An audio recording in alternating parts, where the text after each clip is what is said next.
Hello, testing 1, 2.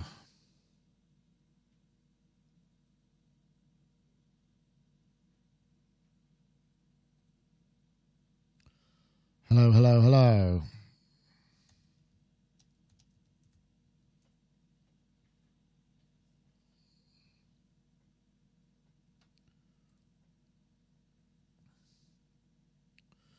Hi. Just wait for it to get through to you all so I can see that you're getting something via the chat.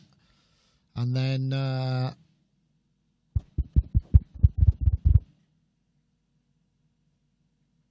we should all be good to go. Hello.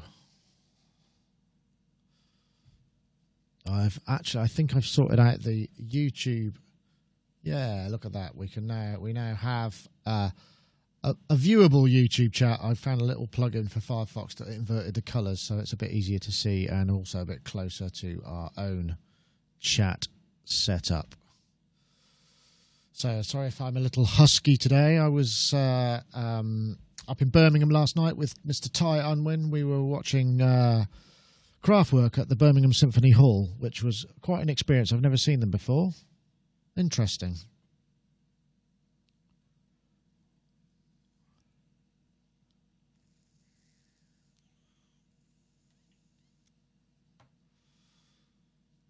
So, yeah, looks like I'm getting through to everybody.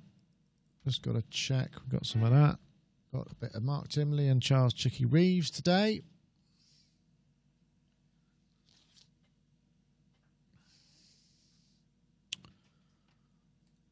Okay.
Okay.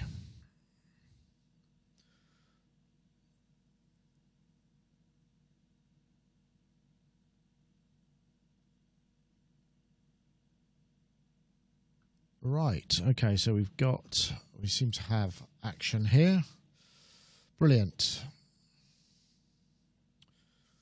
Right.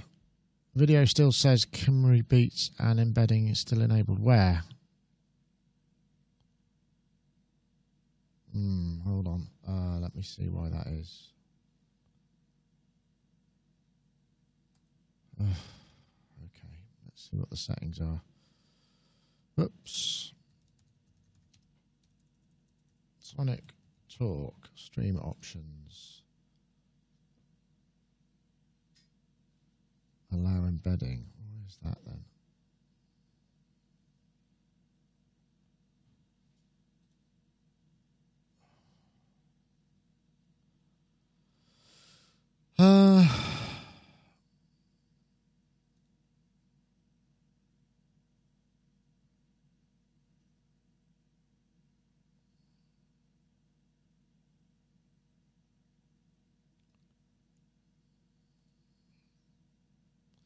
Interesting. Okay, you might need to refresh the page to see everything there. For some reason, it seems to have...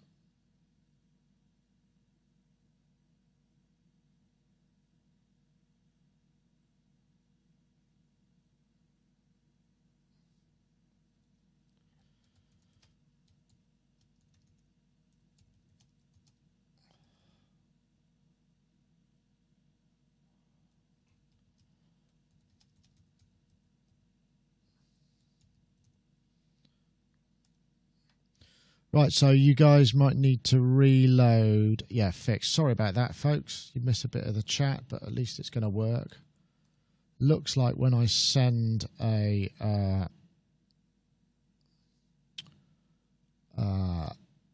I was doing a test for Cymru Beats, and it was... it obviously sets that setting as off, which is a bit weird. Okay. So, here we go. Right, so let's get everything. How did the gig go? Gig went well. Enjoyed myself. Had a really nice evening out, a day out, and I think you might have seen a couple of videos. We got the Analog Solutions fuse box, and we also got the a little bit of the AJH synth mini mod, like little sort of Moog mini in a modular in the Waldorf KB37, which was actually really pretty cool, actually. Not a lot of other else there. It's still the first show, so a bit on the small side, but I think it may well get bigger. Really good venue and a lovely place to go. But yes, we've got Cymru Beats on Saturday down in Cardiff at the Chapter Arts, where we will be doing some video stuff, and also we should.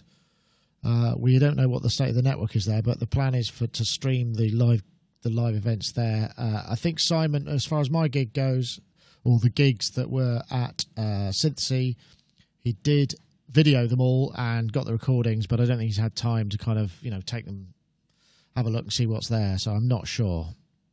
So yeah, I wouldn't say gigging again, Howling Terror. I just did another gig after 6 months, but I would like to try and kind of up the frequency so it's not like relearning the entire thing once again. That would be would make sense. But it seemed to go quite well. I mean, technically it went relatively well. Oh, well, technically it went fine, but operator error on a couple of occasions. But yeah, I was quite pleased with it. One tune, I'm not sure about that, but I might have to have a revisit. And I couldn't quite get it to work, in my opinion, anyway.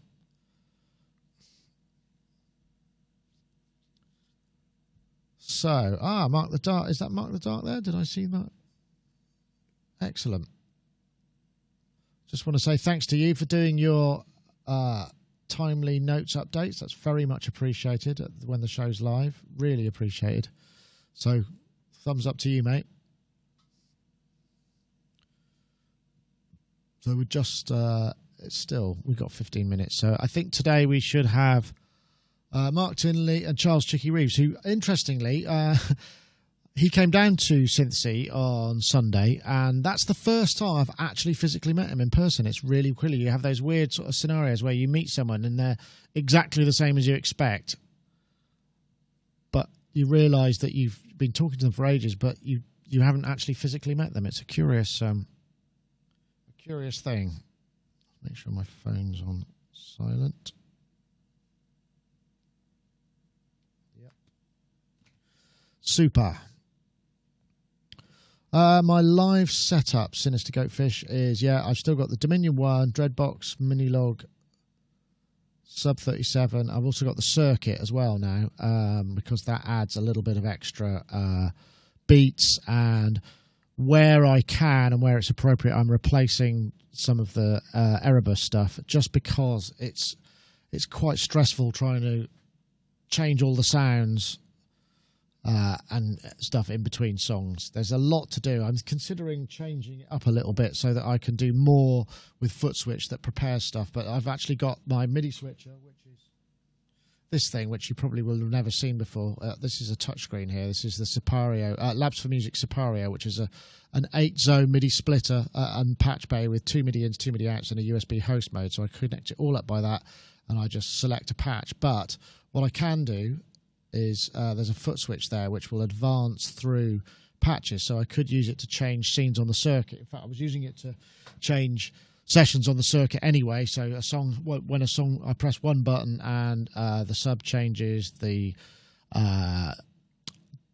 Behringer mixer changes patches, everything that can patch changes, and then I have to change the project on the BeatStep Pro and maybe tweak with the sound of the Erebus. But even that's kind of sometimes a bit much, and if I want to change quite a lot of things, I've got to kind of I'm doing a lot of things also on the BeatStep Pro. I go into what's it called, controller mode, and then I can certain pads just transmit program changes or whatever.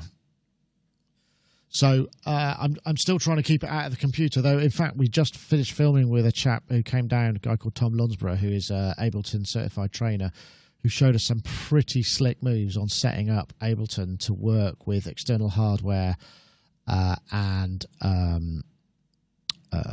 live performance. And there's some things I did not know live could do that have really kind of blown my mind, although I don't want to take a computer around the road.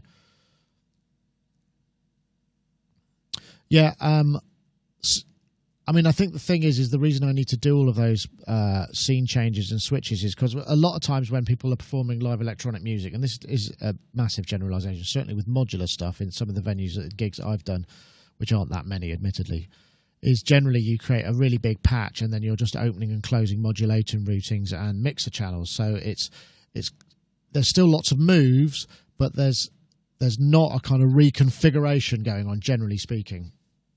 And also, it's usually an evolving piece that works around maybe a couple of riffs, whereas my stuff is sort of more traditionally arranged. So it's got A section, B section, and goes backwards and forwards, and that's the sort of thing that's harder to do in modular.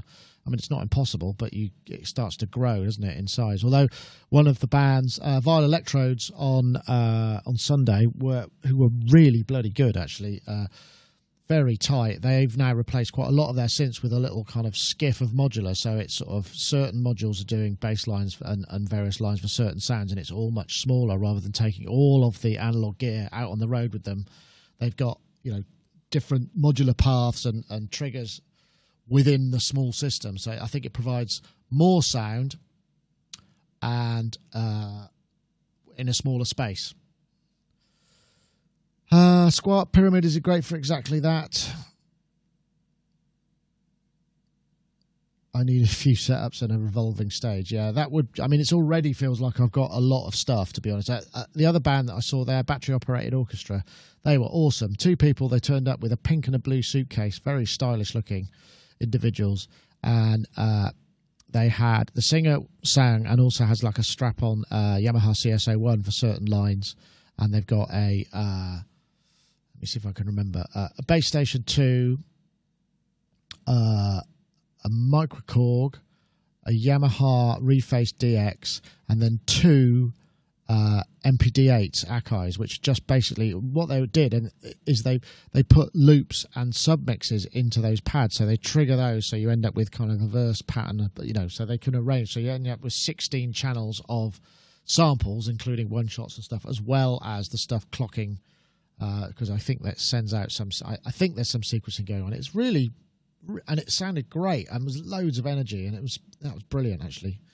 So what fascinates me is how these people how everybody utilises what they've got. But they showed up with 2 suitcases, and inside the 2 suitcases was kind of everything, and it just popped up, including like a little projector and a table and everything. It just all fits together. And I just thought, that's really cool. I really enjoyed them. They were great.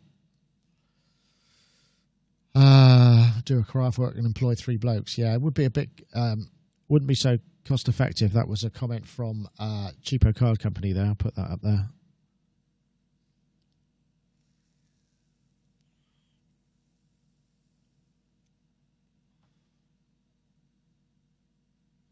Okay, you always have a little short. I'll just change it.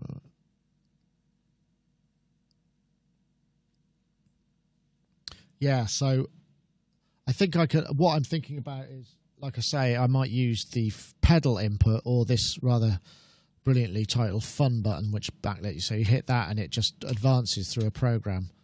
And then you can still just kind of go, right, next song is this one, and then advance, advance, and then next song, advance, advance. So I might explore that a little bit. I'm just trying to make the choreography of just even making the basic arrangement without any improvisation work. Because quite often, the transition, the moves are just, spur of the moment.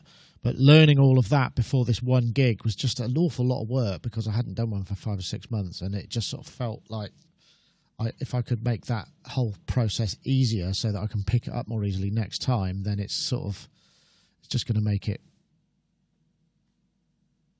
better.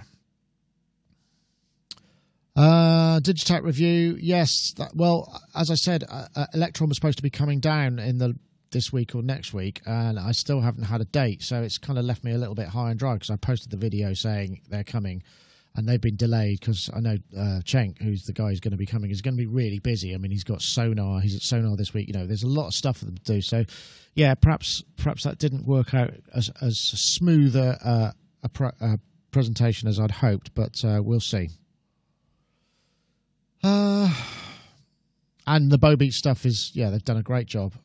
Although the issue that I've got is that it's not finished firmware, so the MIDI side of it is not really being properly shown yet, I think, unless he's got a kind of early firmware update. He or she, sorry, I'm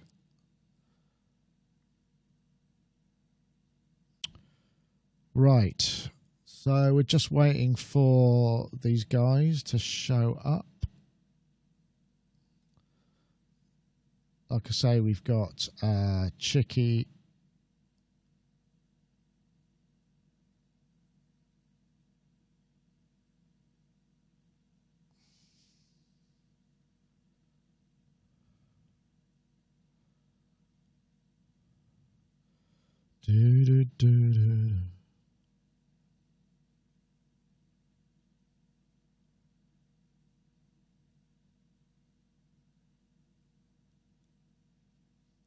Right, give me a sec. I've just got to step away.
Okay, back. Yeah, seem to be YouTube live. Chat seems to be full of lonely young ladies this week. I dare say they're probably not real though. I'm trying to keep it clear, but it's quite hard, as I say, to presenterate and moderate at the same time. So excuse me if I miss some of it. Oh, get lost.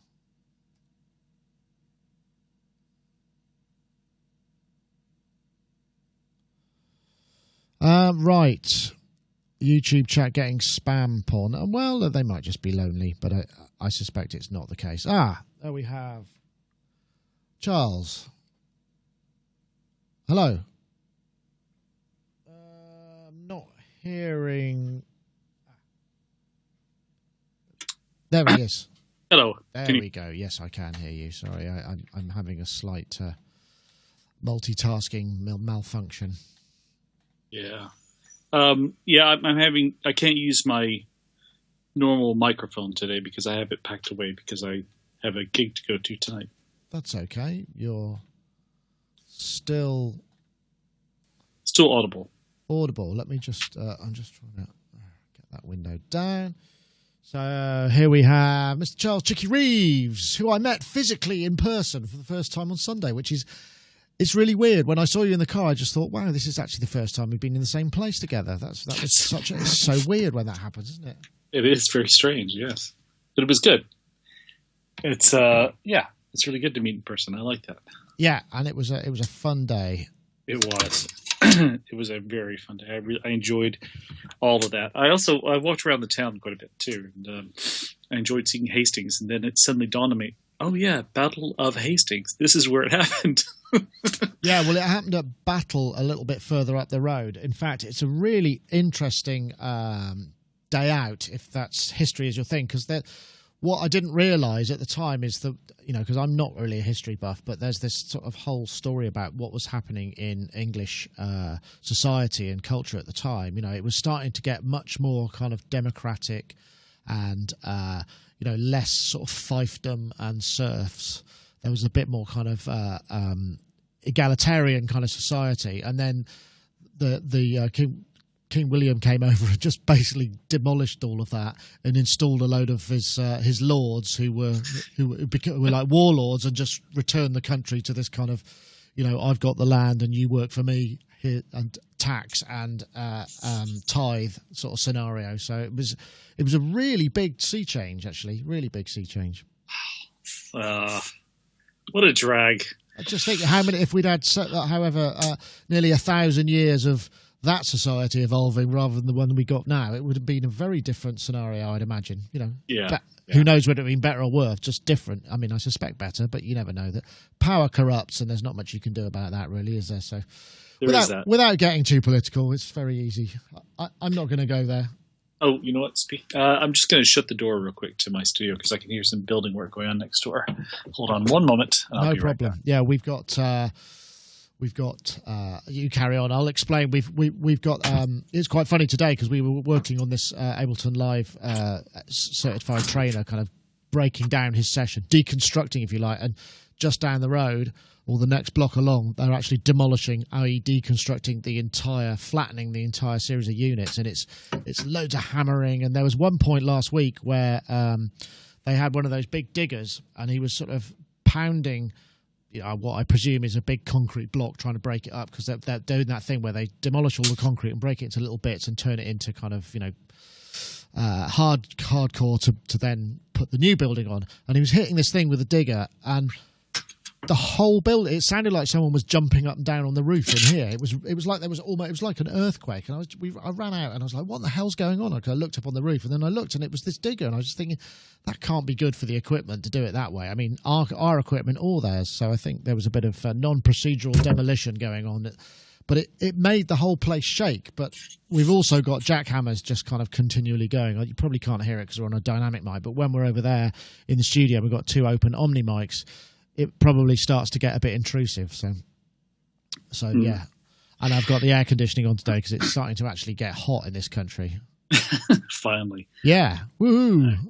Ooh, it's all the way up to 23 degrees instead of 22. Oh, Mark seems to be making some form of communication, which I can never see on. So what does this say?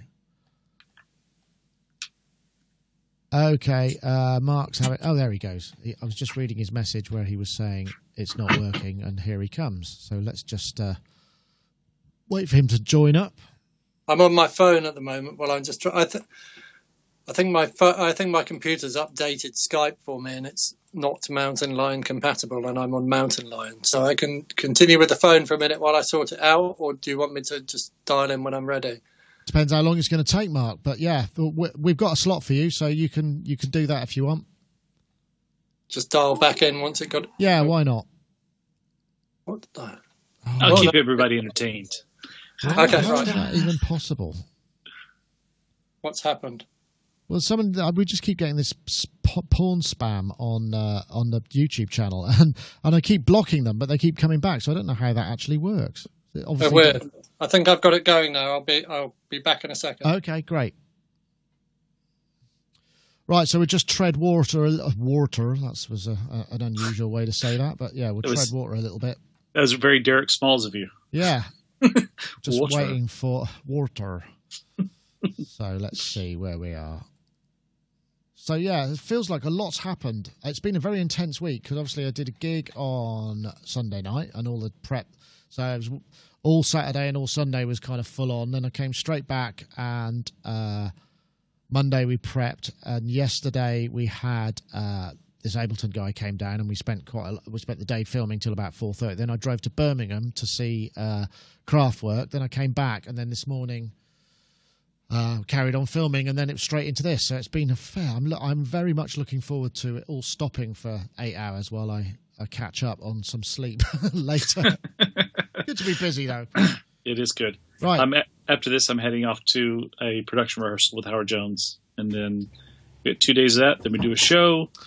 Then I'm going to come back, and I've got about a week to catch up on work.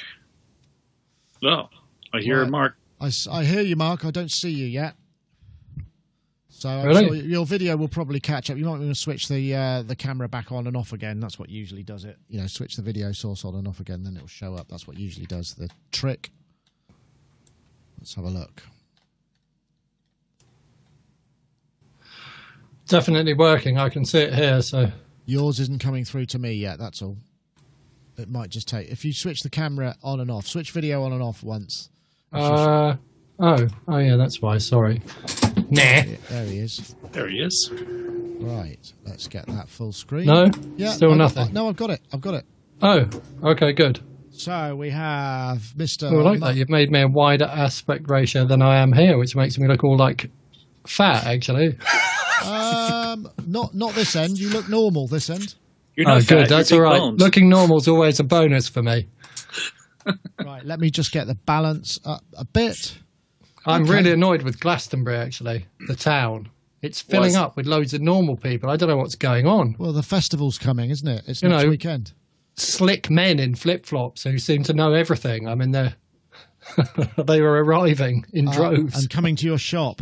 Yeah. Well, never mind. Right, so I think we can do a show. So everybody ready? Yeah. Okay. Stand by.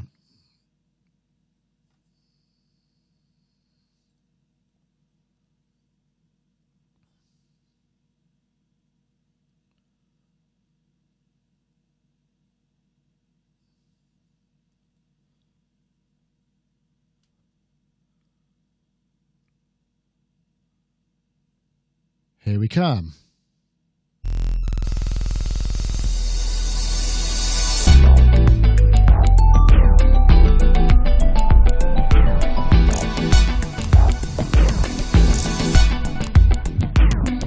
Sonic Talk.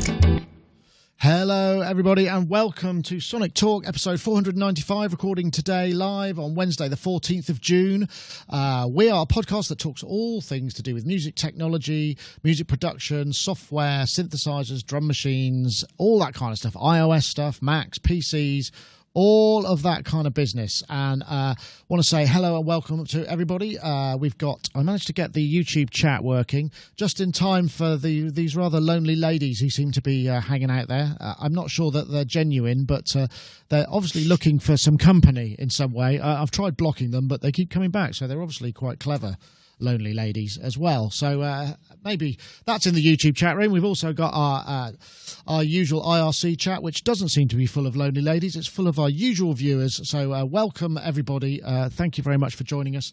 And also, I want to say, if you're interested in winning a copy of Isotope's RX6, we've got a competition, as we had last week. We'll be announcing a winner from last week, and they've got another copy of RX6, the audio restoration system, to give away. So some good things to those who come and wait. I think I said that right. Anyway, if this is your first time, please do subscribe to the channel. We not only got this Sonic Talk podcast, we do equipment reviews, interviews, all of that kind of thing. In fact, coming up at the weekend, we've got Cymru Beats, which is a modular meet based in Cardiff.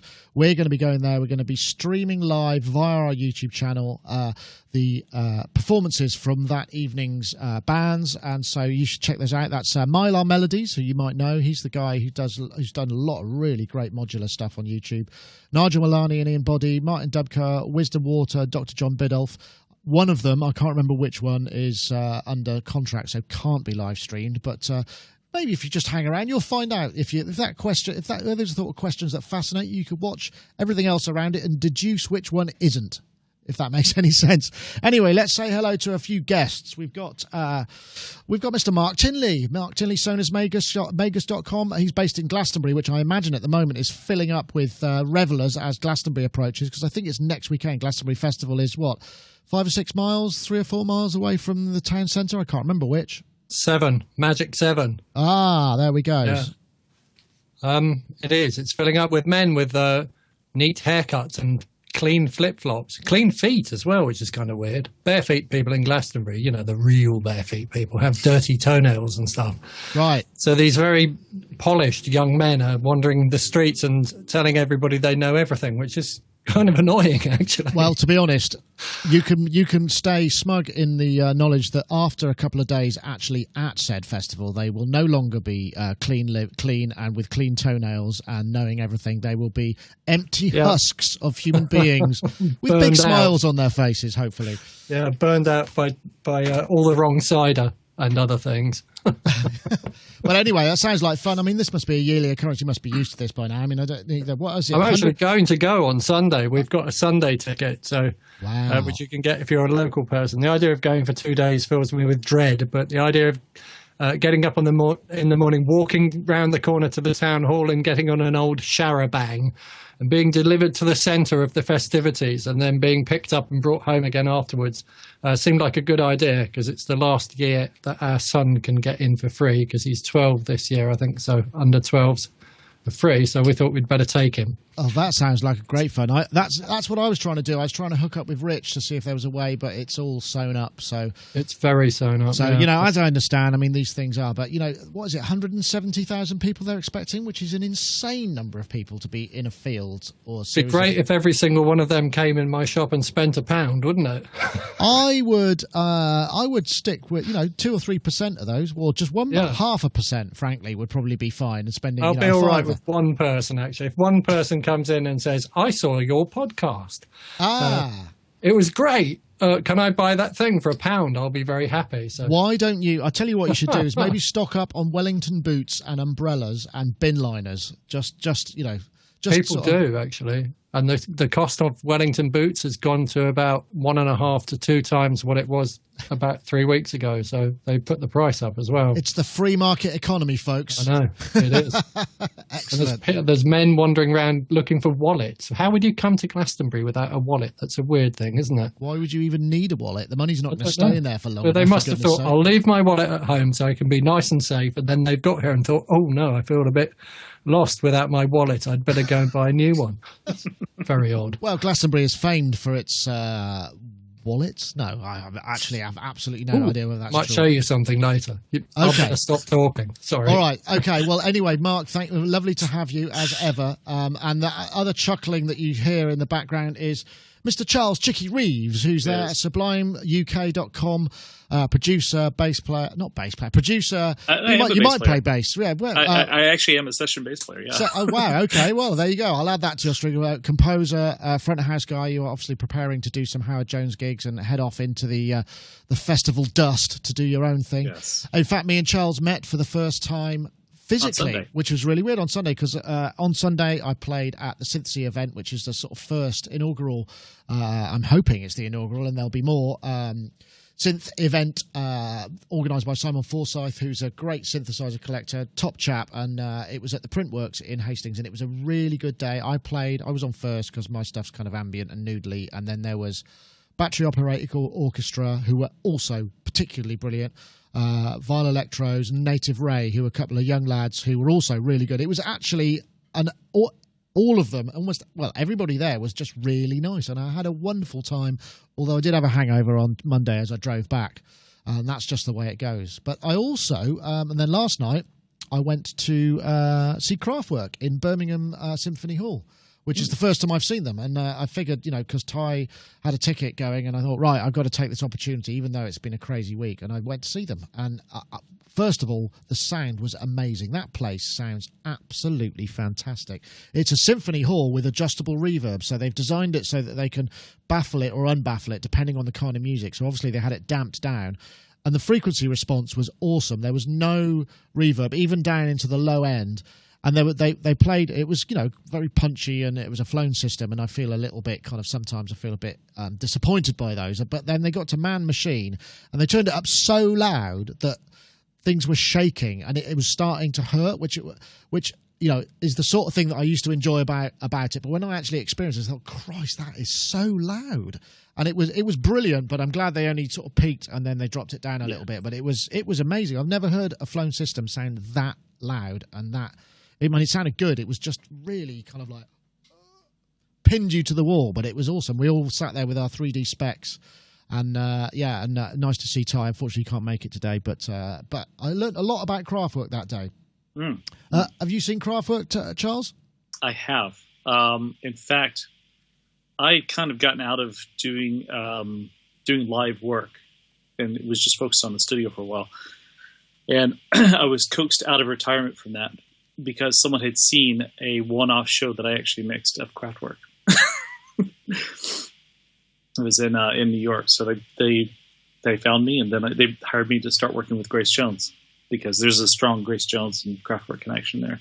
So that's how I got the Grace Jones gig. Ah, wow! I bet that I didn't know you. God, you work for everybody, Charles. Yeah. How was that? I'd like to find out. I mean, I'm guessing if you're working with Grace Jones, the concept of a virtual sound check is absolutely essential, right? Because she's legendarily poor at her timekeeping, right? Yes. Yeah. In fact, that's why I started using Avid consoles, because I was recording every show in Pro Tools anyway. So I would track the previous show, and then whenever we pull into a place like the Roundhouse or something like that, where you really need a sound check, that was about the only way to get a sound check.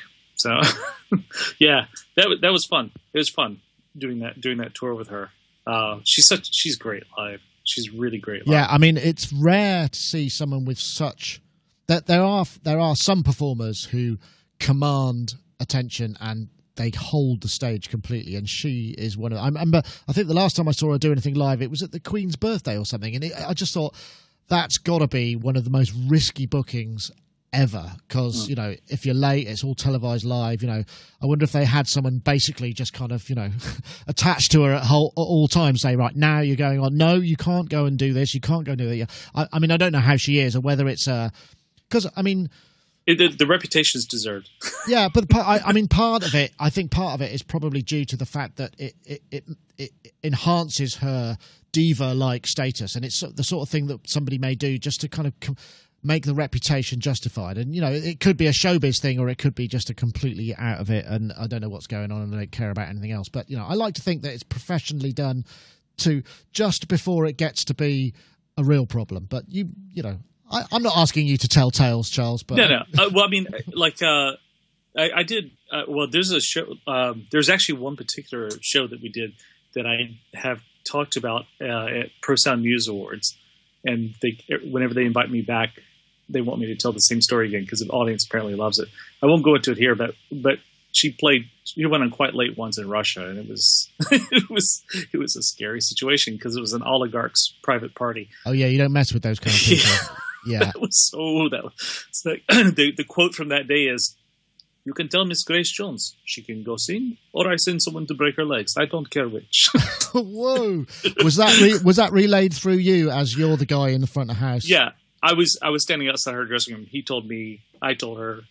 We went on stage.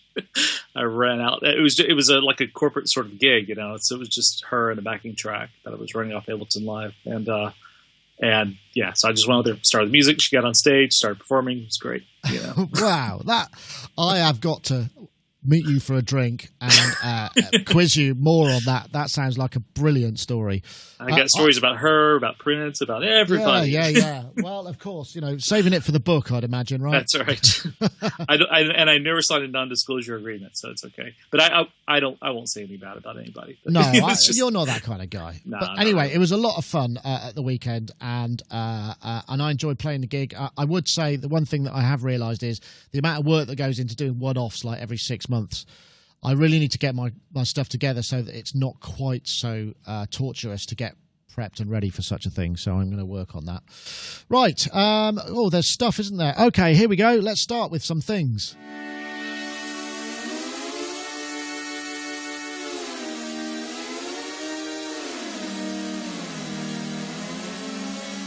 This is, of course, that isn't someone with very large hands or a cut-down Roley. Well, it is a cut-down Roley. This is the Roley Seaboard Block, which is a 2-octave version of the Seaboard technology. I mean, I know they seem to be monopolising the news because Rich was talking about it the other day, but this just happened to come out this week, and I think we've got to talk about it. That looks like a Parisi finger right there.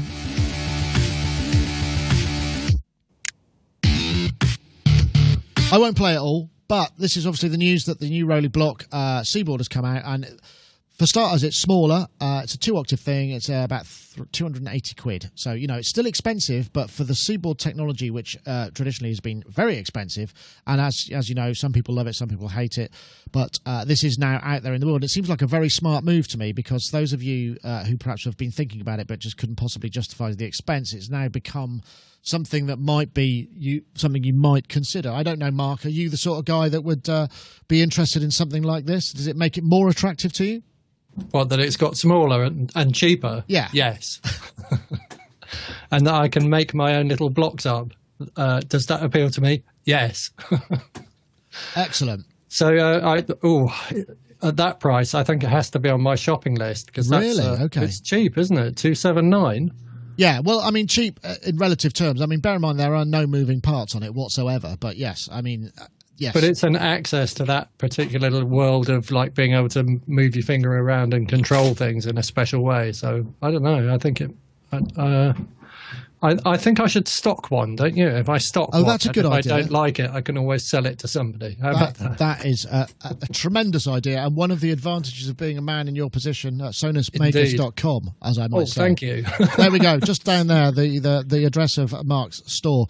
Yeah, what was really interesting is because the sort of default reaction to mini keys, which is effectively what we're looking at here, is, oh no, not again, who needs that rubbish? And there was a chap who commented on our site, actually. Really? He said that, and I said, actually, because I've got I've had the Roley Seaboard full size, which, you know, it is a different experience, but it's actually quite large, and I find it really quite difficult to play because you're doing these kind of movements which are very tiring if you're not an accomplished keyboard player, which I am not.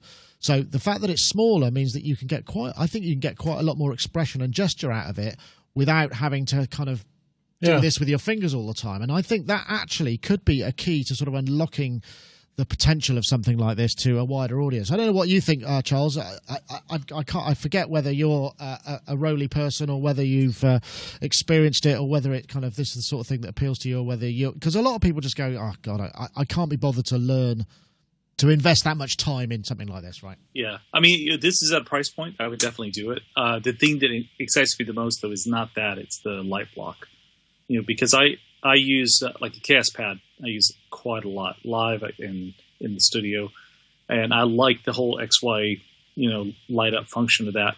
So I would probably get like 4 of those and make a giant block out of it. But the actual Roley, the keyboard part, the small one, it's at a price point. I would probably get it though. Yeah, and I think, you know, again, you know, without dwelling on it, because Rowley do a lot of marketing, and I'm not trying to become their marketing department by any stretch. There was another thing that we published last week, actually. Ed, our modular specialist, he did the Endorphins the Endorphins shuttle system, which is a kind of a single unit compact pre-made kind of modular system, and it's got a USB host on it, and he plugged in the blocks and was using that for modulation stuff, and it was like, oh, because up to now it's been like, yeah, whatever. I mean, I don't really want to control an iOS app and that's it. I mean, but because you can spit it out to the USB and then route that into all sorts of CV routings and what have you, it starts to, in terms of the modular world, it starts to get really very interesting. So it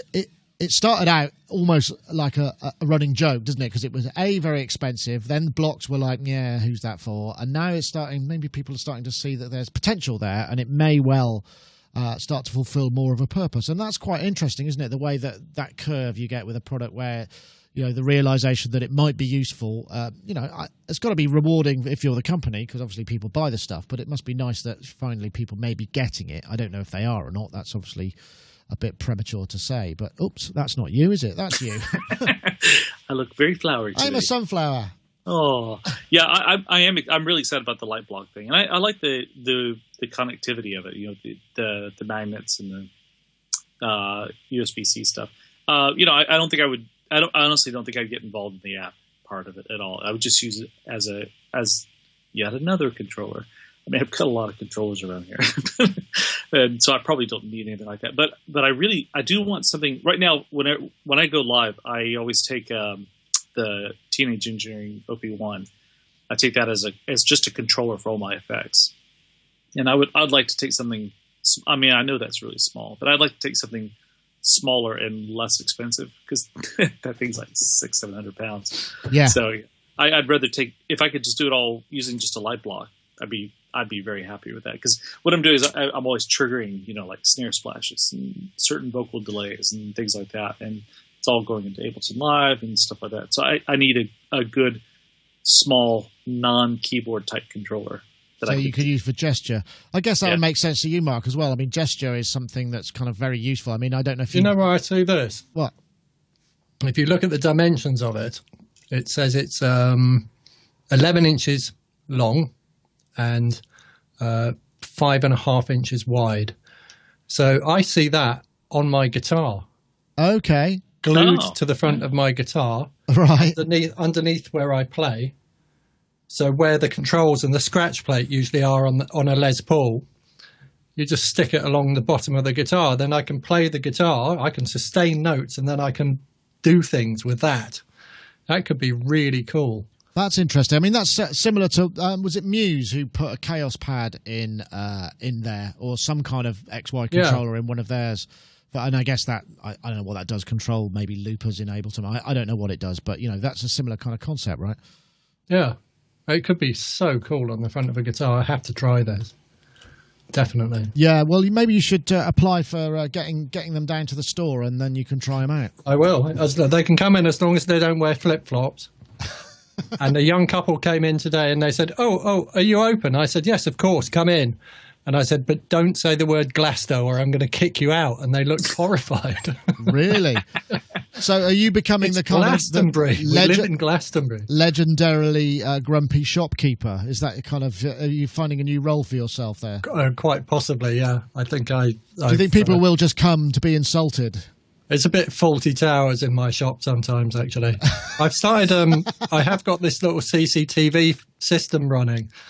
And I said to my wife, I was talking to somebody the other day, and I played her some of the footage, and she was kind of like, oh my God, did you really have that conversation with a customer? And then she said, you should put this on YouTube. But I don't know what the legal implications of that are, because if I'm a commercial enterprise and I'm filming people, it's okay to do it as CCTV as long as it's for my use.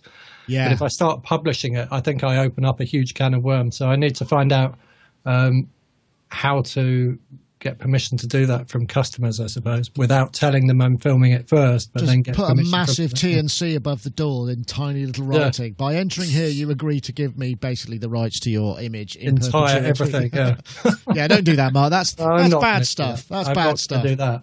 But I yeah. could cordon the area off with that, the yellow tape. Oh, or that's a good idea. So if you Police stand light, here, do not cross. if you stand here, you may well end up on YouTube if we have a meaningful conversation. In fact, I have got the shop has its own YouTube channel, and there is a bit of a conversation I had with this woman who came, and she played a Tunisian bagpipe, but she was reluctant to tell me her name, but I did tell her she was going on YouTube. But that conversation was fairly interesting, I think. Yeah. Okay, right. Then perhaps we should move on. Well, maybe what we'll actually do now is bring in a slight message from our friends at Isotope, and we can talk a little bit about this RX. This is, again, I need to find a more up-to-date video, but this was the sort of teaser and trailer. RX6, now at the latest iteration. I mean, it is a very impressive piece of audio restoration software.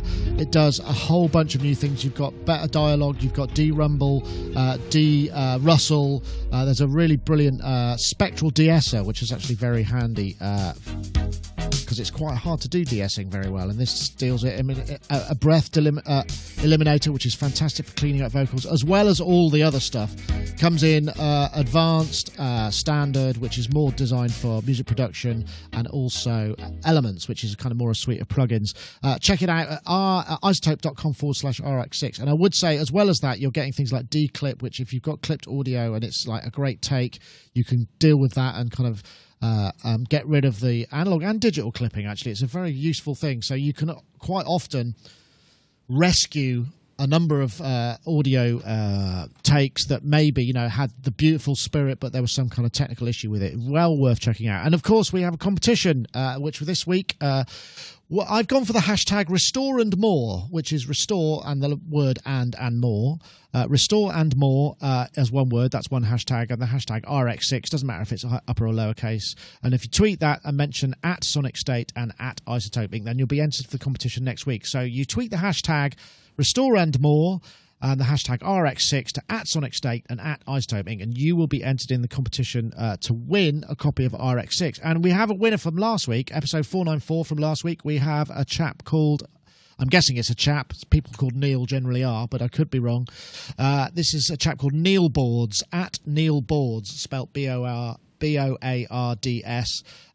they tweeted, yes, please, I'd love to win this. Well, good news, Neil Boards, you have won it. So if you get in touch, we'll get the Isotope people to pop it into your account, and you can enjoy, I believe it's RX Standard, which is a great suite of plugins. And it's something certainly here with video, quite often we've got something great and it's like, oh no, there's this. I mean, at the moment they're demolishing a building next door. And it was rather funny actually today because we've had an Ableton certified trainer in doing some really brilliant sort of, did you know Ableton can do this? So if you're playing live, he brought his hardware rig in and it's all going into sort of Moto interfaces, live processing of the inputs, and he was showing us how to kind of set this up to kind of create a workable and very highly functional live thing. And so he was deconstructing his track, and in the background they were deconstructing the building next door. So I was kind of joking about that, and I guess we might need to use it for the jackhammer that's been going incessantly for about 2 weeks. But we'll see. Hopefully you won't hear it too much, but I would stick out for that guy called Tom Lonsborough. Is really full of brilliant tips, and we'll have a series of videos of that coming up sometime in the not too distant future. Right, what's next? Oh yeah, you got to see this. This is one of the reasons I went down to one of the reasons I took my camera. It's Tom Carpenter, Analog Solutions. Yes. The results and the fruits of your labour Yes, here that's right. Yeah, new synthesizer, fuse box. I'll fast forward it because we do talk a little bit about. Spent a lot of time working on. There it is. New circuits, revising old circuits. It's a big old thing. 3 oscillators. LFO, oscillator 3 can also double as an LFO, arpeggiator, state variable filter, 2 envelopes, something called a patternator, and a transposer, and a MIDI CV interface. Let's see if I can get along to a bit where it starts to make some sound. Right. Let's get rid of that. It's got talent. Played them.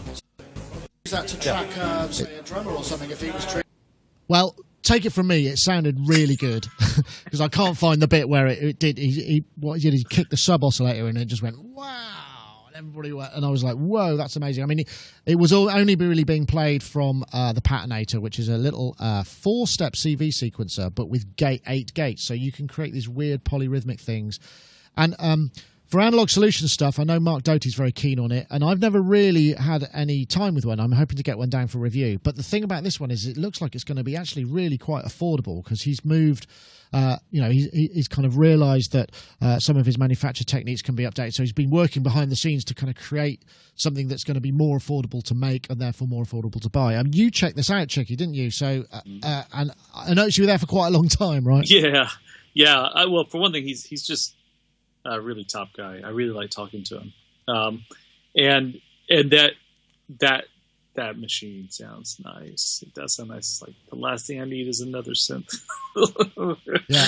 Oh, but gosh, it does sound really good. And yeah, he had this cool pattern that was running, and it's just it is really nice. You should get a direct feed. I did get a direct feed, and I have got a direct feed, but it's sometimes that doesn't always work out. I should also say Scott Wozniak in the chat room says, as the owner of a Telemark V2, I want Fusebox immediately. The world needs more orange synths, and I would tend to agree. I like that because the Sledge is probably the only other orange one, and also there's the Dave Smith Mofo was orangish as well, so nice. But I like the fact that it's just this it's big, and there's lots of space on it, and I think that's the other part of it, the fact that you've got room to sort of maneuver, and there's lots of normalized stuff, but there's lots of patching as well, and cross mod, all of those kind of things, and it did sound really nice. And I'm told by people who are Analog Solutions fans that they sound really vintage and warm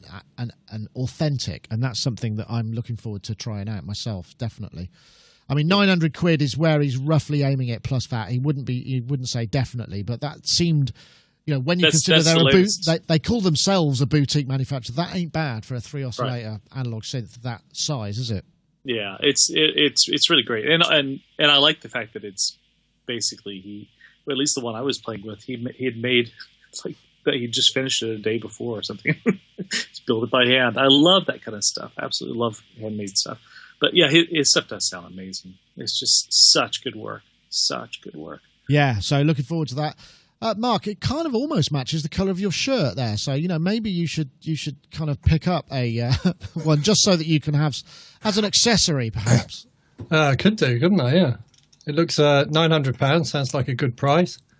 It does look good. Definitely good in orange. I would have to try one. Yeah, well, that's always the way, isn't it? I mean, is there anything you're sort of currently hankering after? Because I mean, I know you more prefer to kind of discover unusual side of things and maybe modify existing stuff than buying new instruments in the electronic variety. I mean, I am generalising here, but I'm just wondering. If there's anything. Do you know what? I know I've gone. Maybe this is just a breathing in and breathing out thing. I know I've gone like in the box and everything is either in a laptop or a computer.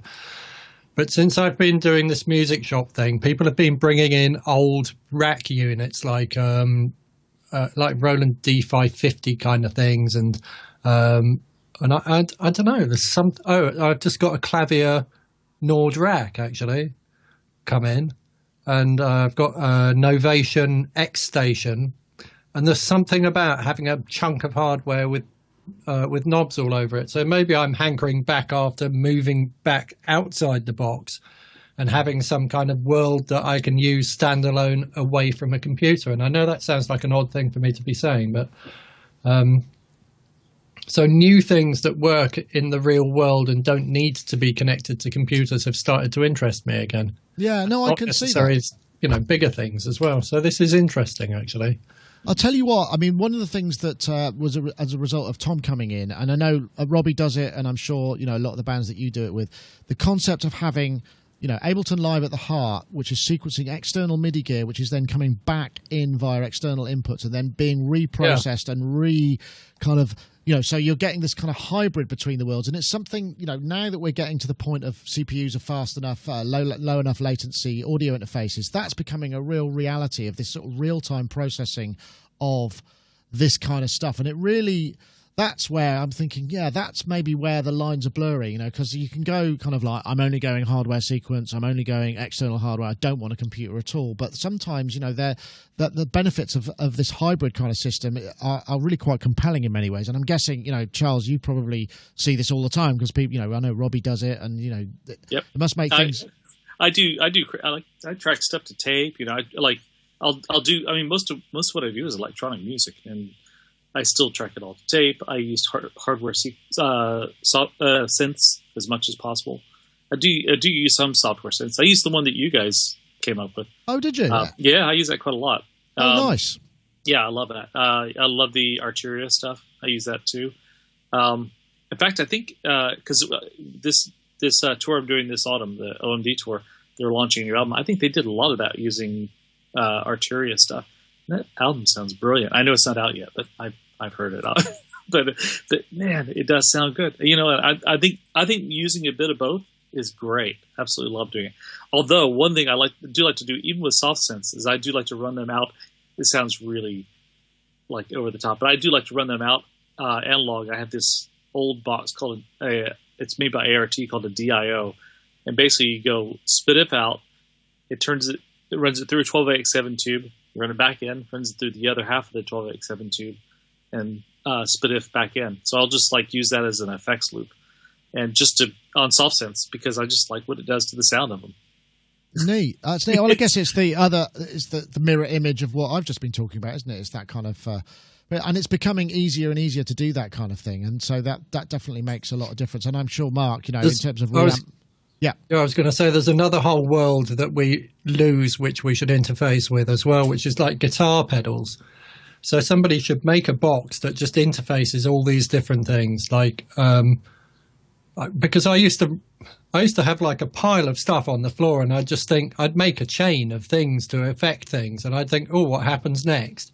So I might go like keyboard into the DDA desk, back out the DDA desk into an H3000, through a flanger pedal, and then back into something else, and then through a lexicon, and then back into the desk, and then I'd record that. And I don't know, in the moment, if you start chaining real world things, it's very different to chaining plugins, and it does something very different. So well, yeah, I'd imagine also there's got to be a market for something that is essentially a kind of level matcher, so that you're not putting or you can really drive the signal hard into a distortion pedal, or back it off to the sort of level of a signal that would be more closer to a guitar level, so you can attenuate. And because in the same way that we drive filters and we get that extra quack, it's got to be, you can't just plug a regular guitar pedal up.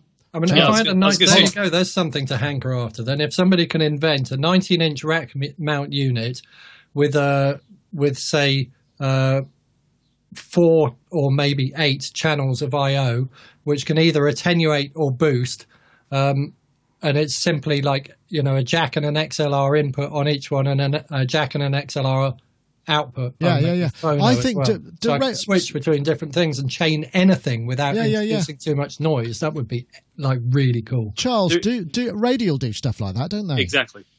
Yeah, they call it the guitar reamping kit. But there's also the poor man's version. Oh right, okay, I know what that is. What they call the poor man's version is where you on the send side you use an active DI, you attenuate by 20 dB on that. On the other end of that, running the balance line all the way, you do a passive DI with a 20 dB pad on that, and running in reverse direction. You can't run an active in reverse direction, but you can run a passive in reverse direction, and that does the same sort of thing. Yeah, it just about balances everything out. Because it's about a 40 something dB. I mean, there's a voltage difference also, but it's going from line level down to guitar level mismatch as well. But sometimes that sounds cool. You have to try it both ways. Yeah. Well, that's true. I guess the thing is I'm pretty sure that one of our guitar contributors, Rob Hicks, he found this. It was a patch bay. It was really simple, and it was just basically it allowed you to set up these kind of alternative routings, and it was just kind of you pressed and hold one pedal and then you press another one, and it meant that one went there, and so you could recall these kind of routings into between multiple pedals. It didn't do the attenuation, but it gave you this kind of this then that then that then that, or this then that and that and that. Radial does that too.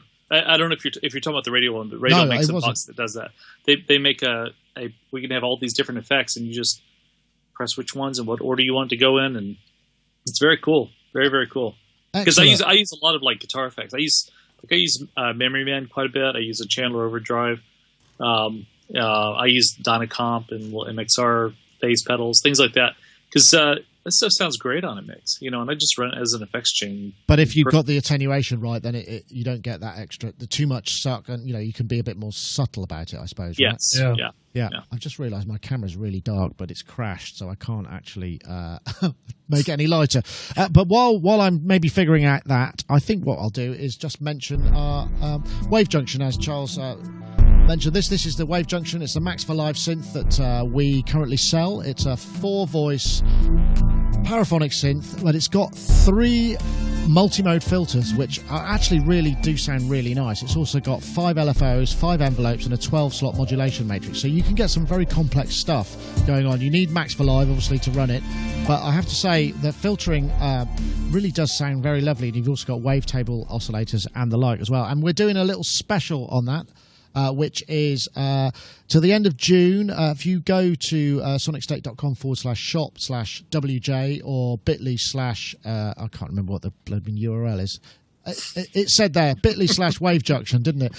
If you put the code WJ1706, that's WJ1706 at the time of purchase, you get an additional 10% off. I mean, it's not very expensive in the first place, but if you feel the need, please do. It helps support the site and, all of those good things. Who's eating crisps there? There you go, Mark. I'm kind of I caught you. Right. Well, actually, what I did last week, because I anticipate, because I know I was going to Craftwork yesterday, and I was also filming all day, I anticipate we might be a bit low on topics because obviously there's with the summer. So I asked on Facebook, whether anybody had any questions for the panel, and one of them, a chap called Tom Gladstone, came up and he said, it'd be great to hear stuff about controller keyboards, what's out there and how you can implement. I would like to control 2 synths with a single controller, split the keyboard, so zoning, I guess, and have octave shift on zonings and different MIDI channel to higher octaves. And it's finding out hard to find out what's there, and that's really interesting because a lot of current controller models are generally, a bunch of controllers and a keyboard, and you need to then map the other stuff via the DAW. So I was wondering if anybody had any suggestions for that sort of thing. I'd like to throw my aura into the mix. I mean, this isn't a controller keyboard, and I mentioned it before, but it's something that I use live, and this is the Labs for Music Sipario, which is basically MIDI router and MIDI patch bay, and you can have up to 8 zones with 2 MIDI ins, 2 MIDI outs, and a host out, so you could hook up something like a BeatStep Pro or maybe a controller keyboard that maybe doesn't have that, and you can set up to 8 zones with velocity switching and zoning and all that, and it just recalls and routes it in and out to wherever you want, and that's a really cool thing. I mean, it's a little bit on the pricey side. It's about €300, I think, but it really is a super flexible, and it also sent out all the patch changes and stuff. And in terms of controller keyboard, I don't know, Charles, is there something that you could recommend that at least did a couple of splits? No.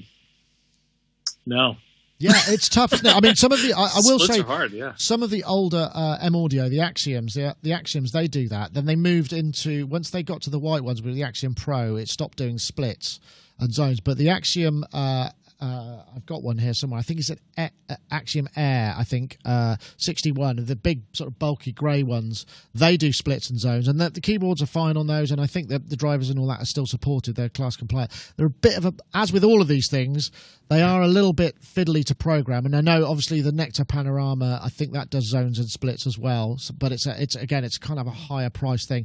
And also the brand new Roland, I think it's the RD3000, is it? That's got a 4-zone split and works in external MIDI mode as well. But you're right, that it's hard to find something at an affordable price. Maybe somebody in the chat room might mention something. I'm sure they possibly could. And obviously what a lot of people are doing is, routing it via the computer and using things like Ableton racks, instrument racks, which I've also discovered in the last day or so with this visit from Tom, are incredibly powerful, and I did not know you could do that kind of stuff with. So if that's involved in your setup somewhere, explore those.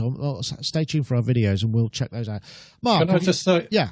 Can I answer that as well? Yes, of course. Does it have to have USB MIDI on it? Or I'm not sure that's essential. Well, either. MIDI? I guess either, really. So Digital Music Core MX8 is the thing that I used to use all the time. It's got 8 MIDI inputs and 8 MIDI outputs, and you can route anything anywhere. So any keyboard, if you turn all your master or your keyboards to local off, all of them become master keyboards for any of the other things that make sound, and you can break it up into zones, like loads and loads of zones. So you can, I mean, for Nick, I used to swap which keyboards played which keys. So he'd be playing the Alesis keyboard, but it would actually be playing the Jupiter 8. So then some songs he didn't have time to turn round, so we just made it so he patched it and it jumped, and you have whichever's most convenient to play on in front of you, so you've got the right keyboards in front of you. It's like virtually swinging the keyboards round and round, if that makes sense.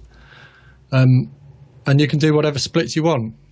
Yeah, I mean, that's very old, and whether you can get one or not now, that's a whole other thing. I mean, this is, I guess the thing about the hardware is if you find a keyboard that you like the feel of, it means you don't have to worry about, that. And but he's absolutely right. I mean, Tom Gladstone, you are absolutely right. It is quite hard to find current affordable splits and layer setups.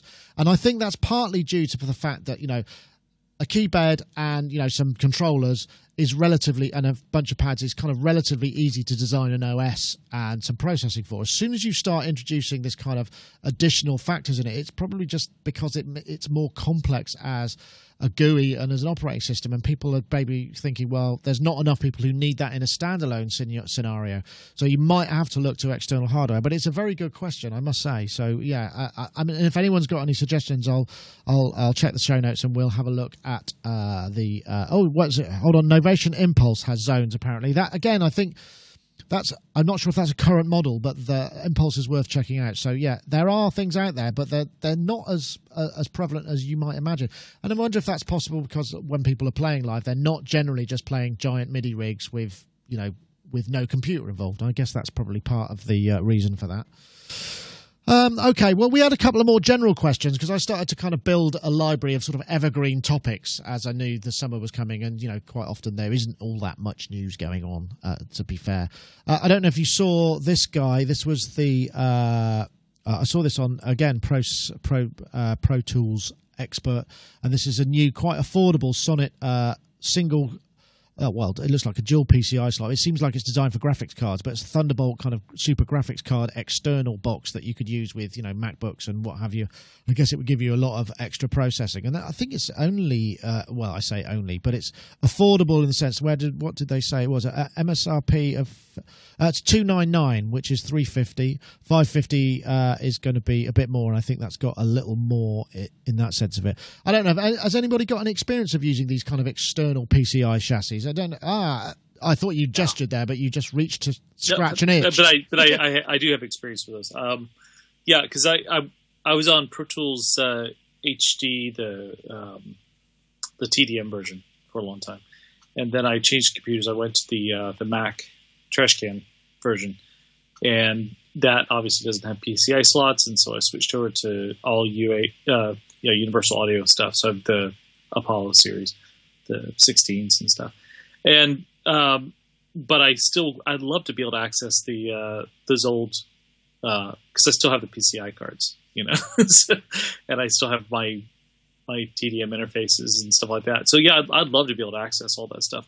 And this is affordable because the other ones that I saw, I think they were starting about 700 or 800 pounds, something like that. So this is definitely a step in the right seems direction. finally. I wonder if I know we did kind of go on quite a lot at length about the new Thunderbolt kind of affordability license free. Maybe this is one of the benefits because they're not having to pay that additional license. But I can't imagine it's $300 or $400. But there you go. Maybe that's part of the deal. Mark, what about you? I mean, presumably you were running more PCI based system when you were doing the rigs for we were. Duran. No external. I don't even know where they are now. I know they didn't sell it, because I tried to trade it in for something and they insisted on keeping it, which was probably sensible thinking about it. But yeah, I don't know. Yeah, could be useful. Good. I just thought I'd mention it because it was a useful thing, and as I said, it's a slow news time of year. Okay, how much is it? I think it's $299 US for a single slot, and the dual slot is $349. I think that's what it looks like, and that's going to be at I can't find where it is at the moment. How often? So okay, here's a couple more general topics. Right, so let's start with what is it that gets you excited about new technology? Is there a kind of like checklist of things you think, that is something that I'm really interested in, because I mean, do you kind of, are there things that kind of press your buttons and you get that, that series, we've all had gas gear acquisition syndrome, when you start thinking about it and then you start kind of extemporizing about how you could possibly use it in your system and how it could possibly make your life better, and then you start to justify why you possibly need one. I mean, what are the things that trigger that process for you? And I'll start with you, Mark, because I imagine, being a shop owner, it must happen quite regularly, and hopefully you don't buy all of your stock, or at least not sell it, so that you can at least hang on to it. I had some, I'll go slightly sideways. I had some coaching from a guy who was helping me with sales. And what we've worked out is that for the last year, the only reason I don't sell much stuff is because I'm very good at not selling things. So I'm very attached to some of the things in my shop, and people go, "How much is this?" And I go, "Yeah, that one's, I'm just in the middle." So you don't sell I do get very attached to everything. And I haven't learned not to yet. What excites me about new technology?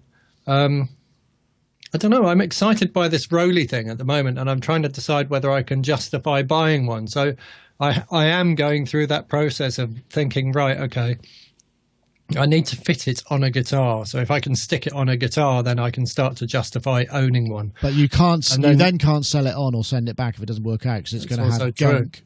Or have Velcro all over the bottom of it. Yeah, but that Velcro, have you tried that Velcro? I used it on some of my stuff, and quite often we use this powerful Velcro to stick things to things for our live rigs and stuff. And more often than not, the thing falls apart before the Velcro can come off. Yes. It's more glue. The glue is more powerful, so you have to be really careful with that stuff. It has to be a fairly permanent fixture, or something you can live without when you've broken it trying to get it off. I Velcroed my Mac Mini into a flight case, and I had to buy a new, the bit that screws on the bottom. It just completely demolished that when I tried to take it out. It was having none of it. And and that metal thing's just like not really the same shape anymore. So I had to buy another one. But I don't know. I mean, I picture how I'm going to look while I'm using it. I want to know what it feels like. So things that have a tactile element always are more interesting for me, and I want to know what differentiates it from other things. So if it does something really clearly very different, so this Roly thing, I don't have anything that can do that little slidey thing, and I'm rubbish as a keyboard player. And the whole idea of polyphonic aftertouch, I mean, I know, is it Dave loves polyphonic after? I have no control over that stuff at all, and I just switch it off because it annoys me. Right. But if I have aftertouch, I think it is aftertouch on a fader, isn't it, almost, or something like that, and I can see where my finger is, and I've got. Well, it's not aftertouch. It's another. You've got velocity, pressure, XY as well, and release velocity. So it's. But I could map it in the same way that I could map polyphonic aftertouch. So it's a polyphonic expression thing, isn't it? Yeah, that's right. Yeah. I mean, I can imagine myself using that and making it work, and I can think of ways that I could use it in my current setup to. So it needs to fit somewhere. So I've got a small physical space that I work in. So there needs to be a gap for it. So something else has to go, maybe. Okay. Well, that's interesting. So I think all those things, and then most important. Does it squeak when it comes out the box? Oh, really? And is that in it? What, it should or it shouldn't? No, it should be in like polystyrene. When you open it, it should be in a thick cardboard box that's really quite. You cut it open and it feels sturdy, and then you reach in and it goes as you bring it out. Their packaging is really nice. And then you're like waxy completely overwhelmed with that totally addictive new packaging smell. Okay, that smell. I can concur that their packaging is very good. So, okay, Charles, let's move on to you. So we briefly talked about this because you'd seen the Analog Solutions and you kind of said, I can't buy any more synths, but I'm really seriously thinking about this one. So I said, this might be a topic for the show. So as part of the inspiration for having it in there. So I wonder, what are the things that kind of trigger that for you? There are utility things. So anything that would make my job a lot easier. So anything that's sort of transparent, like, maybe a better monitor router or something like that. Anything that will just like not get in the way of me making music. And then I think, okay, well, if I buy this piece of kit, will it help me to better realize the musical ideas that I have? Right. And if it will, I have no problem spending money on it. There are cool toys and things that are for having fun. But it has to be, there has to be a reason for it. And I do look at, actually, from a business perspective, partly because I make money from writing music. I think, will this contribute to my income? Do you have in the back of your head this little sort of unofficial spreadsheet of how much each piece of kit has justified that purchase, and now so you feel that next time, yes, I can trust my instincts. If I buy this, I'm pretty sure it'll pay for itself. Yes, yeah, and I've only made a few mistakes in the past. Bought something I thought was really cool, and then I ended up never using it. But that's pretty rare. I'm actually really good about picking things that I know I will use and that I will get the most out of. The one weakness that I have, though, is microphones, because I've got like 70-something microphones right now. Right. And it's just like, don't need. But the thing is, these mic companies keep sending me mics, so that helps a lot. But I need to not buy any more microphones because I've got all I need. Got enough. And the thing is, if you've got that many, you're going to forget which is good for what, and you just remember the last thing you used on it that sounded all right, rather than, that needs this variant of one of the three of this kind of microphone I've got, right? That's right. That's absolutely right. My next big purchase, by the way, is I'm going to buy another console. Whoa. Okay. Well, that's a big decision, and it's one of the reasons I'm touring all summer and touring in the autumn too, because I've gotta pay for it, So I don't know how I'm going to get it in here. It's going to have to bring a crane and lift it up over the house. That kind of console, right? Okay. It's about almost double the size of this one. So sure. It's one of the big audience. I want to get one of the big audience consoles because I'm doing a movie project next year, and I need to have a console that I can leave on all the time, because this thing, I love it. I love the sound of it, but my electricity bill is so high with that thing on. It's full of valves, right? Yeah, so my normal electricity bill is about $300 and something a quarter, and when that's on, it goes up to about $1,500 a quarter. Right. So I gotta. So in a couple of years, you'll have paid for it. No problem at all. Even just on electricity. That's right. Exactly. That's interesting. I was thinking about when I went and got a demo of the console. I asked the guy, like, okay, so what is its power consumption? And we looked it up, and I was calculating in my head. Okay, so that means I could leave it on for, because it consumes about 300 and something watts. This thing consumes 1,200 watts.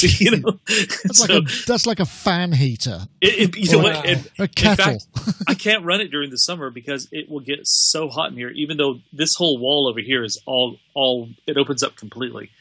With that open up completely, it's still too hot in here. This thing. So you're saving again because you don't have to switch the air conditioning on. That's an interesting. Okay, well that's interesting. I'm glad for that extra insight. I was thinking about this today actually, and I was thinking probably first, or at least if it's a sound generation thing, first it's the sound. If the sound makes me that'll start my interest. It's like, wow, that sounds great. Then I start thinking about the GUI, because sometimes it's not always about the sound. Like the Sledge, I really like the Sledge because I love the GUI. I think it's a brilliant, or the user interface. I think the size and the scale of it almost warrants a purchase because it's such a nice big thing to perform synthesis and sound design on, the way you interact with it. And then finally it's the functions, or in order. If it doesn't sound great, then if the GUI's great, it might do it. And if neither of those, it might do something very specific that, like you say, Charles, that it will enhance or help me do what I need to do. And that's, I tend to apply that to all of this stuff behind me. And very often the problem is, whether you're in video, is, I could buy something that made the whole thing easier, but it would be so expensive that I actually have to figure out a cheaper way of doing it with less expensive components that can achieve the same kind of thing and the same patchability. So it's a different process for that, because it's not about the sound. It's more about function in that scenario, because I'm trying to make video affordable and stuff that we can operate with the minimum number of people and, continue to do what we do.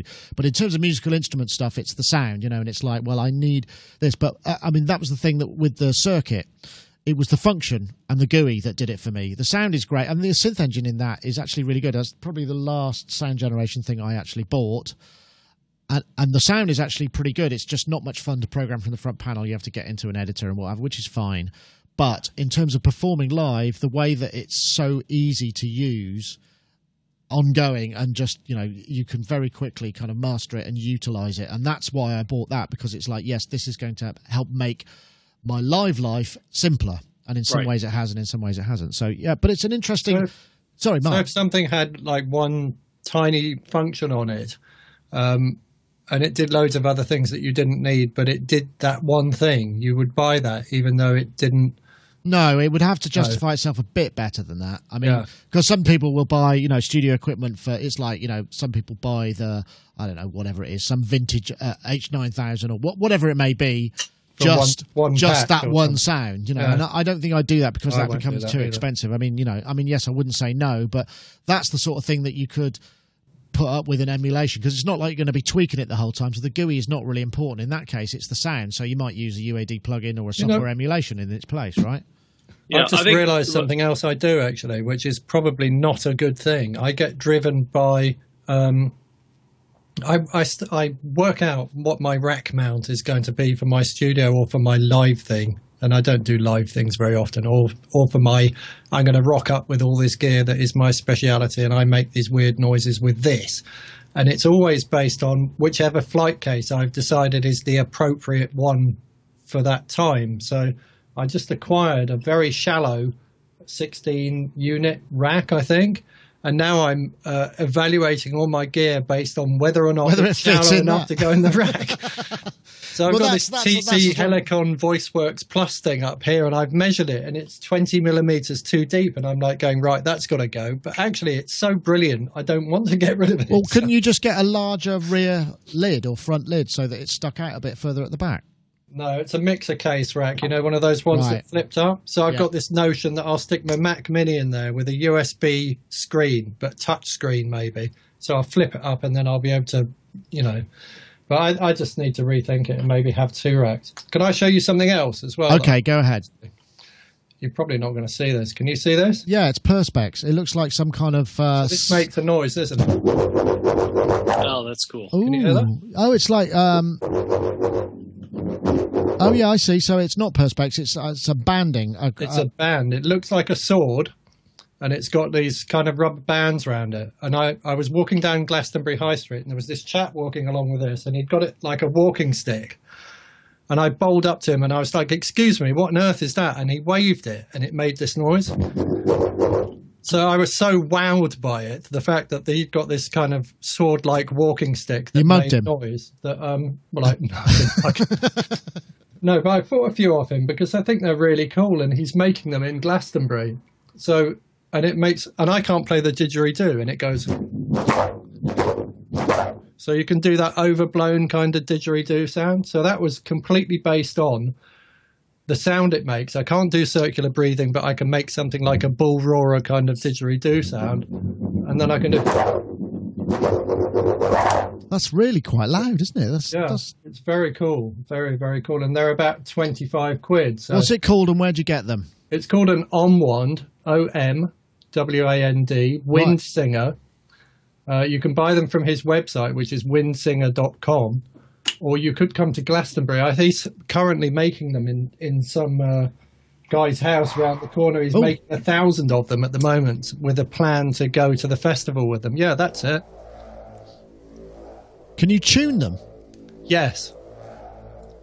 Oh, that's really stereo. He's cool, been recording that with binaural mics by the sound of it. So, but you can also tune an interval.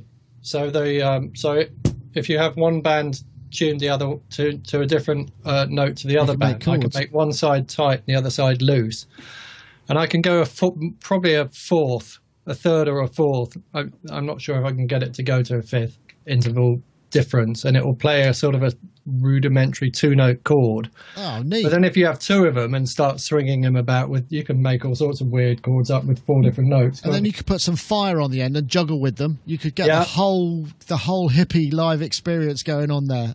Then you take off your shoes for at least a month so that your toenails and stripy trousers, colour. right? Stripy Proper, trousers, good coloured. No, that sounds really good. Nice find. Speaking of nice finds, I found a backup service because I used to use Carbonite, which is fine, and it was like starting to get really expensive, and I hadn't backed this thing up, so I started looking, and I found this company called Blackblaze, blackblaze.com, and they do, you could get an unlimited single computer license, unlimited data. So I happen to have, when I set it up, I thought I'll try it out, see how fast it backs. So it backed up all my stuff. I got 5 days. I was like, yeah, okay. And it tried to back up the hard drive that was attached with all my live recordings and stuff on it. And it was like, okay. So it'll back up external stuff as well, all to the cloud. And I think you can get, it's like $5 a month, $50 for a year if you go that way. And it's just, it's installs a little utility. You can throttle the network, pause it, all of that sort of stuff. And I just thought that's a pretty good price for that kind of thing. It seems to be one of the cheaper ones that I got. So, and I made a little URL, which means I'll get discount if you go and order it, which is bit.ly/BB Sonic, Black Blaze Sonic. So BB Sonic, if you want to check that out. But it's actually quite seamless. Once you've done it all, you can schedule it so it does it overnight when it's off. And it just basically, if you stick another drive on, you can go, well, I need to back this up as well. It's quite nifty. I don't know if anyone else uses cloud stuff. I don't know if you do, Charles. Dropbox. I use Dropbox all the time. That's expensive though, but it's useful for sharing stuff, obviously. But yeah, it's. I mean, I have to because all my clients have Dropbox, all of them, and so. But you have you have to physically back that, or you have to work in the Dropbox folder. Well, like I'll have obviously a file for each client, and then say when they're here, for example, we're running off mixes. I'll actually bounce the mix directly to the Dropbox folder, and me too. They go, actually. Okay, well the day's over, so I go home. So they go home, and it's on their computer when they get back. Yeah. It is pretty handy. The only problem with that is that the moment one of your clients moves it moves for everybody else, doesn't it? No, only if I created the folder. It's only if I move it. Right. That's they just lose the link. That's all. Yeah. But actually, we use Dropbox here. We've got a remote reviewer who does work. How do you do that? Works on stuff, and he just basically says it's all in there, and then I can get hold of the project. And if I've saved any additional edits, it goes in there, and then he can go, yeah, I'll just tidy that up. And that works really well for collaboration. Although I think there was some issue with. Sometimes if you run the project live with all the assets off a Dropbox folder, it can get, and there's somebody else tweaking something, it can does go a bit weird, things up a bit. So yeah, that's exactly right. That's why I won't run a session out of it at all. It's only for things I bounce down. Right. I mean, I've run sessions out of it, and I've noticed that other people go in there and move stuff around, and it all just breaks. Or they can, if they drag it out of Dropbox at their end, so they drag it out and put it in their music folder or something, it just disappears for everyone else. So yeah, or the other thing is if you've got a shared folder and you don't remember and you go to America, say for instance, and you're using cellular data and your computer starts going, oh yeah, there's another 12 gigs I need to download, and you don't realise what's going on. Those are the sort of things they could do with a little bit more kind of sensible system level rules. So it says if I'm on mobile data or my bandwidth is less than something, just don't touch it, or if my location changes, leave it alone, because you don't always remember. And we've done that when I've done that when I've been in the States in a hotel room, just kind of at NAM or whatever, and I've got a hell of a lot on my mind, and remembering to pause the Dropbox is probably the last thing I do, and then I go ouch, and I wanted all that bandwidth for uploading actual video that I might be putting live or whatever, so you've got to be careful with that sort of thing. So yeah. For doing the sessions and stuff like that, though, I'd go. Gobbler is kind of a good way to go. Yeah, collaborative stuff. Oh, that broke on my computer as well. I didn't get on very well with that. Honestly, I don't use it. Honestly, I mean, I never really have anybody who wants to collaborate. Yeah, we use Gobbler just slowed my computer down suddenly, and I think it was doing something where it was indexing, clashing. But it was clashing with some other systems because I had Dropbox, OneDrive, iCloud, and Gobbler all on the same computer, and then Gobbler seemed to be the one that was making everything go wrong, so I had to remove it. Well, maybe it's just a configuration. Also mentioned in the chat room was Splice. We used that, didn't we, Mark, to collaborate on some stuff. Maybe had that on there as well. Yeah, I've turned that off because I'm not really using it so much. But I mean, all of these systems, it's just kind of finding the right one. But I just thought I'd mention this because it's just a pure backup thing. It's not a sharing thing, and it's actually quite a reasonable price for what is essentially unlimited data. So I could put like 10 terabytes on here, and it would be happy, would it? Well, it seems to. It says unlimited. I mean, I haven't tested it. I've just done 60 gigs, and there's another 500 gigs on the external drive. It's 500, and it was just saying, "Do you want me to do this?" It's like, no, I don't want you to do that. That's fine, but I mean, I could do if I wanted. Oh wow! Well. So yeah, it's kind of neat. Anyway, I think that probably brings us to the end of the procedures. We've managed to fill an awful lot of time. I want to say thank you very much to all our viewers. Thank you very much to all of you guys and gals in the YouTube chat room. Do a wave. We'll do a little hello, everybody, and also maybe one for our IRC chat room as well. And also want to say thank you to our sponsors. Don't forget, if you want to enter the Isotope RX competition, what you have to do is tweet the hashtag Restore and More. And the hashtag RX6 to @Sonicstate and @Isotope Inc. And that will get you entered for the competition next week, where the winner will win a copy of RX. I think it's standard, actually, but it's still really, really useful for music production. It's just sort of some of the more esoteric video-style stuff that you may or may not require in your productions. You know, anyway, it's a great deal because it's free. What else can I say? And I want to say also thank you to... thanks to Simon Forsyth for the Synthsy event, and I very much enjoyed myself. And don't forget, Kimmery Beats is on Saturday, the 17th of June. We'll be down there filming and we'll be streaming. That's the Chapter Art Centre. If you go to cymrubeats.com, that's CYMRUBEATS.com, you can get tickets and what have you, and it's going to be a fun event. And if you want to see Mylar Menades perform, who's a great asset to the modular community, well worth it, and several other people too.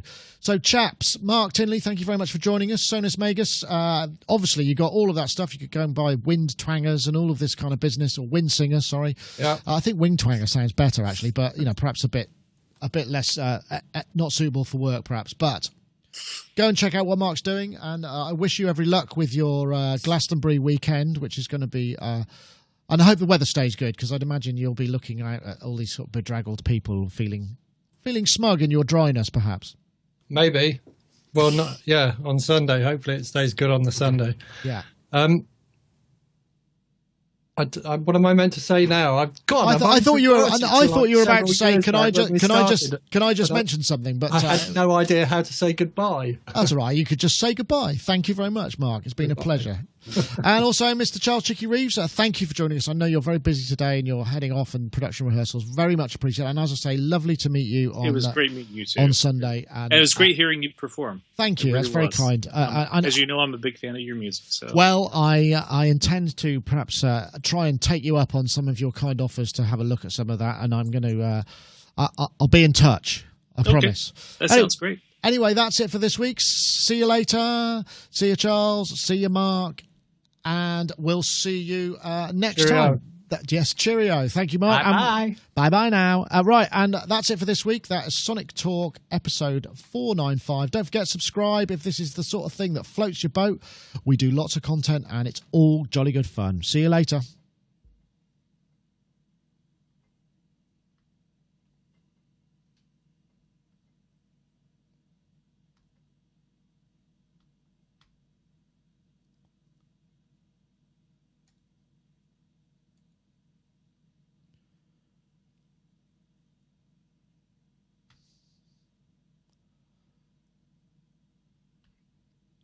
Awesome. Thanks, guys. That was jolly good fun. Very welcome. Got to shoot now.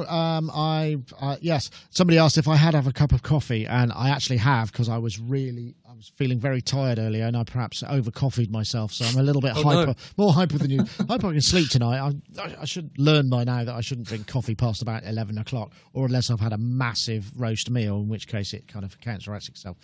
Not information that perhaps everybody needs, I'd imagine. But... You need a sugar spike about 30 minutes before going to bed, eat something sweet, and then you'll crash. Get the spike and then crash, and then off you go. Oh, I forgot to show you this.